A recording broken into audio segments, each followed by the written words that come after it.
Alright, what's up y'all, it's LakerFan here. As I about to title today's video, here to talk about how small guards have become underrated again in NBA 2K23. So, in today's video, we got this man Stream right here who has accelerator on his 6'1" guard, and I gotta say, it's a battle right here. It's gonna be a great game. He has a 6'8" and a 6'11" that he's playing alongside as well, whether it's for pick and pop, pick and roll, ISO, whatever the case may be. Most of it, what you're gonna see in today's video is gonna be ISO, but nonetheless, I wanna talk about the power of a 6'1" guard and how you really will struggle to defend them on the perimeter if you have a taller build, or just in general, probably if you're anybody. So, I hope you all enjoy the video. If you do, for the drop a like, sub if you're new, turn on noties, all good stuff, and like always, try some 2,000 likes. Now, I also will at the end of the video talk about some of the pros and cons that you get with being a small guard. First and foremost is acceleration. Let's talk about that, because this dude just cooked me off the first play of the game. I mean, I got to defend his three pretty high. Right here, he's just gone. I mean, the acceleration is unbelievable, and as we all know now, speed with ball is not a huge concern as far as when you make a guard build or anything like that. So it's really more of just, again, acceleration is what gives you those speed bursts. Speed with ball is more of the downhill dribbling and just actually bringing the ball up the court and sprinting for long bursts of time. Whereas again, acceleration, short burst. And really the majority of the focus that we're going to have in this early part of the gameplay is going to be just pretty much his acceleration and quick drop ability and just dunking essentially. So again, the speed kills. And really, the more you keep on taking those easy, efficient twos, the more takeover he gets and the harder it becomes to just only 3-up on him. Now right there you can see beautiful flare up from Apollo. We get that 3 that we really need because again, he's going to be getting his 2s at will. And eventually he's going to have to force his 3s a little bit. But nonetheless, really random, barely pick and pop right there with the big man kind of just sets a little pop slip to the corner. Right here, I try and rotate the Tonic's corner and again, he is rim running the mess out of me. Acceleration is unbelievable on this build. Now, when you make a guard build like that, your defense is probably lacking quite a bit. Either that or you have low pass accuracy, or maybe you have a little bit of moderate playmaking between ball handling and just, you know, speed with ball types of stuff like that. But nonetheless, his defense in this video is probably pretty bad. I'm gonna be honest, like it's very unlikely he's gonna be able to defend me on pick and rolls, but he comes back with the offense. And as you can see, I try and go for that bump steal to his right hand. Man, I get killed right there on the fade. So I want to start this with maybe talking about the typical thing that I've been talking about in a lot of videos, which is fronting corners when you are trying to 3-up on somebody, which to be fair, he has taken 3 quick drop dunks already, and I've been trying to rotate toward Tonic. So it's unlikely that I can just sit here and expect Tonic to be fronting corner and still be there to drop for me. Right here though, I go for the bump. If Tonic's able to be a little bit out this corner, again, I've talked about this in a lot of videos, and I don't expect him to always do this because it's a hard thing to do out the corner, to be able to be ready to rotate and to be ready to send wing help as a 7-2 big for that matter as well. But right here, I get baked after trying for that bump steal on his right hand. And it is what it is. Like I said, he's taken 3 quick drops. I can't expect my teammates to just be there for only 3-pointers when he hasn't even taken a 3 at the end of the day. But Trae Young fade. That's what we're here to talk about with small guards as well. It's by far the best dribble pull-up in the game, and it's literally unguardable to an extent. And it's something that only is height capped to 6'4" and below, so that's one of the very many perks of making a small guard. There's other dribble animations and other dribble pull-ups or hop jumper animations, whatever the case may be, that are like height capped as well. Some of them aren't great, but they're really cool and fancy, like the Allen Iverson spin jumper and hop jumper animations. I actually love them. I have them on my small guard, and we'll actually talk about my small guard at the end of the video as well, because I actually made one myself. It's a little bit hard to grind. The only downside to the small guards in particular, as you see, I almost get a crazy lane. That would have been insane. I've seen my boy AK do that on 3s a lot, so I just was kind of expecting it. But anyway, we'll talk about my build a little bit later and all types of stuff like that. But anyway, again, really crazy like animation to try and play that pass. And right here, great defense from Tonic. He fakes that like corner bait right there really good. Apollo's baiting out the corner as well and baits him into a horrible jump shot. And we're able to get a really good stop right there. Right here, I get a really crazy catch. I dot Tonic real crazy. Unfortunately, he's not ready for the 3, but he still takes the nice 2 right there, and it is what it is. But you can see I actually made that read where they were both moving over to Apollo. That was tough. But now, speaking of tough, we have to deal with shot take and defending his 3. Again, I try and get that bump steal to his right. I'm pushing him toward Tonic because he's kind of my rotate guy. It's probably more likely that I can get help from him with his size. Now he's burnt on adrenaline, but I still get rim ran. Fortunately, though, Apollo's there to drop for the block, and real good play. But also, unfortunately, he gets plucked on the backside. Real quick to rewind this one, I really do think this could be a very easy pass to me right here. I actually drift all the way back for the reset because I see there's a lot of traffic right here. So in that panic pass situation, I'm trying to give him someone to throw to very comfortably, and it definitely could have been done too, but just not quick enough reflex. And like I said, it's a very hard read to make too, and just to be ready for. if you are in a trouble situation like that, you probably should just press your A button in general. Passing the ball is probably a more likely way to get out of that than to just run right into a double team. But it is what it is. Like I said, I'm not here to throw teammates under the bus. They actually helped me a lot in the course of this game to actually defend this guard.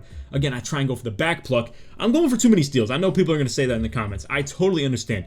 But at the end of the day, I kind of have to get stops to get us the win here. And if he takes twos, it kind of is what it is. At this rate, I believe in the fact that the small guard isn't going to be able to play great defense. And as you can see, Apollo gets that nice fade to the corner. This is where I would say in pick and roll offense, I was planning for him to actually run toward me to the middle. And the guard might have got a little bit antsy and gone for that bump steal, or just a little bit of playing his middle because he expects that he's going to move toward me in the pick and roll. And as you can see, the nice stop and go from Apollo into the fade creates our three-pointer without any threat of pick and roll or anything like that. It literally just was him stop and going, and he just goes away from the screen. So again, I am really focused on 3 and up right now. I do not want to give him any 3-point looks at all. You can see I'm actually playing behind him, but nonetheless, he's moving quick, he's moving fast, and he's got that shot take, and he's going to be fading like crazy. So not much I can do about that. And look at how fast he moves right here. Maybe I'm just bad at defense, and especially in this possession. I don't think that's the case though, but I just get cooked right there like crazy. And again, if you confront your corners a little bit when you're 3ing up like that, especially when he's on takeover, I could use some help. I'd be honest. Like, you can't really have your whole role on defense be don't let my guy score when you're playing a guard like this. You need a team effort, and that's the whole point of this video, is to talk about how ridiculously crazy they are. And again, this is a tie game right now if they keep on taking twos, and we have the lead technically if they keep on taking twos. So if they get a 3, this is real detrimental to us. Right there you can see big man cuts to try and free things up, hoping that maybe Tonic is going to drop with him or something like that. Either way, I'm trying to get to that middle super hard right here. He actually gets a complete like wall off animation and still gets the quick drop on me. I mean, this is so unfortunate. There's 10 seconds left on the clock. I'm walling off his right really hard. I end up trying to get there. He runs directly into me, once again directly into me, and then just gets that kind of body off animation, probably clamp breaker for that matter, I would assume. And then I just don't get a good chase down opportunity because again, quick drops or just any quick like conservative dunks that they do are extremely elite, and that's just how it is. Right here, really good pick and roll game by Apollo. I would advise for you guys, if you ever play pick and roll, to be very quick to pass that ball when a guard is on that on-ball defense, because they will be very high to help him right there, especially if their whole prerogatives to try and get stops as far as like takeaways and steals and stuff like that. Right here, I almost get baked to that wing, but again, I'm playing behind him. I'm really trying to key in on this 3-pointer and just corral him, run him to the paint, because there is no such thing as getting a true stop on him. If you're running pick and pop with this too, it's probably even more deadly. Debatably, you could probably get more defenders involved in it and maybe get a little bit more blitz heavy, but that does lead to wide open pick and pops. Either way though, regardless, it's pretty tough to defend whether it's with screens or without screens. But either way, we're putting him in the pick and roll defense. Once again, I already know in those situations that I am not going to have to deal with a small guard defending me if they play sides. So I would advise for them to even just double team instead of sending a guard down to me or anything like that. But either way, it is what it is. Now, as far as defending them, this is the advice I would give. If you see them more on one side of the court, take away the side that has more room. Right here, the side that clearly has more room across the top of the key is going to be to his left. I need Apollo to help out this corner right here, and he does very well. But once again, I'm not going to expect Tonic to fly out the corner from his left corner if I'm walling off his right and he's got like literally 80% of the wing to work with. This right here, I'm playing the numbers game. I'm literally taking away where he has about 60-70% of the area of the court and taking it away and just forcing him to work in this small condensed area. And again, this is where I need Apollo to play really good bait. This is really key, really important. If they get a 3 here, the game is not over. And if we can force them into bad shots, that's also very convenient too. But this is huge. This is key. Because again, I can't get beat back to that middle, and I can't over pursue to the right either. Right here, again, great bait by Apollo. He's able to play really good defense. I'm really, once again, still trying to corral him though. He ends up almost taking that in the paint, and then they're really low on the clock right here. Now is where I refuse to just give up a free bucket. If they're like at 3 seconds left in the clock, I'm not giving any rim run up or anything like that. They're gonna have to get that 3 off on me with 3 seconds left. So right here, I got the guard on me. I was kind of trying to tell Apollo like, hey, you can just hit me in the paint or hit me on a flare up or something like that, because really, like, I have the guard. I'm still, at the end of the day, no ego, but I'm still Laker fan. I can definitely go out a small guard 100%. But either way, he's able to get his own little take on the rim run. Obviously, the small guard doesn't have much defense, and that's the game. So Did we outplay them? I'm not exactly sure. As far as a team basis, I would say we definitely played better team defense. They had nearly no defense at all. And I don't really only accredit that as far as like just the guard being bad on defense. I think just in general, their scheme wasn't exactly the best. Their whole plan though was obviously to take us off the three-point line. That one three-pointer that we got from Apollo was huge though, where he got that like fading three to the corner and then obviously got another three-pointer off in the game as well. 10 for 10 as well. But again, I want to talk about how the power of these guards is unbelievable if we don't bring something like this out here. So don't fall for the tricks of this stuff. I want you guys to know that these stage heads do not run small guards just because they are prideful and they want to run them. They actually run them because they're better. And the reason I want to explain that, and you're maybe watching this video and you're like, well, what about their defense? Well, most stage lineups, they literally just play with a pure lock at the 2, a point guard at the 1, and a big man at the 3. So, point guard, who has no defense, can just guard the pure lock because they have no threat of offense at all. But with our lineup, obviously we have Tonic, who's a big man. They can't put him on him. We have me, who's a slasher, and obviously they don't really want him to be on me, but if he's in pick and roll, he has no choice. And if they have him on Apollo, obviously we're working pick and roll, getting him off him, but then I know, because the small guard's on Apollo, and he doesn't want to fight through screens because he has no defense, the guy on the backside is going to step to him super high and blitz Apollo as well, so then I have to slip nearly everything, which gives us free buckets for 2s, but again, we have to be efficient with our offense because we can't really force 3s as well as these guys can because I don't have a shooting build on the court. But nonetheless, we still make as many 3-pointers as they did throughout the whole course of the game, even with the inside on our team. But don't misplace the lack of defense from this point guard build just because we exposed it. I really do think a lot of you guys can get away with running these. I will say you will run into some lineups that have the 3-6-9 like triple rim run ISO shooters and stuff like that where they're going to drive and kick all over you, send cuts on you as a small guard. So just keep that in mind. I will say though, we have a couple builds that I have for examples on the channel where Zeke, my boy, who runs the 6'1" point guard with 95 steal rating and 92 perimeter defense. He doesn't have finishing though, but it goes very well with my build because I'm an inside big man who kind of plays slasher as a secondary ball handler for him anyway. And it works really good. You can protect yourself great with 95 steal, gold glove, like gold interceptor as well. 92 perimeter defense for gold clamps as well. I'll continue to leave the link to his channel. He actually has a build tutorial. He calls it the MVP Curry build because he was just getting a bunch of steals and stuff. I don't know. It might be pushing a little bit, but again, I'll definitely leave that link in the description and maybe the comments. I'm not sure about the comments, but I want to now show you guys my guard build that I created that has contact dunks, can shoot, literally ball handle, still defend with 85 steal rating as well, and then good acceleration, good stamina, all that stuff. So we'll cut to that real quick. Alright, so here's what I decided to create. I think this is going to be a really fun build. Now, most people only go with 80 driving dunk on their build just for quick drops. But me, I feel like I have a lot of expertise and experience with this dunk meter. And I feel like I'd be doing myself a disservice if I didn't get pro contact dunks. So, I ended up going with 86 driving dunk for gold limitless takeoff, silver slithery, silver poster, all that good stuff, and still have 92 3-pointer to be able to fade as well and do all types of crazy stuff with. Obviously the gold limitless range, all this stuff included. You may be asking, why do I have 87 close shot? That is because the one downside of these 6'1" is that you have to have a lot of finishing badges to be able to get all those tier 3s between poster, slithery, and limitless, whereas on a 6'9", limitless becomes a tier 1 and slithery is a tier 2, or vice versa. I forget which is which, but either way, 95 ball handle for Hall of Fame unpluckable. We have 80 speed with ball because again, it doesn't really even matter that much, and 75 pass accuracy definitely gets the job done as a park build.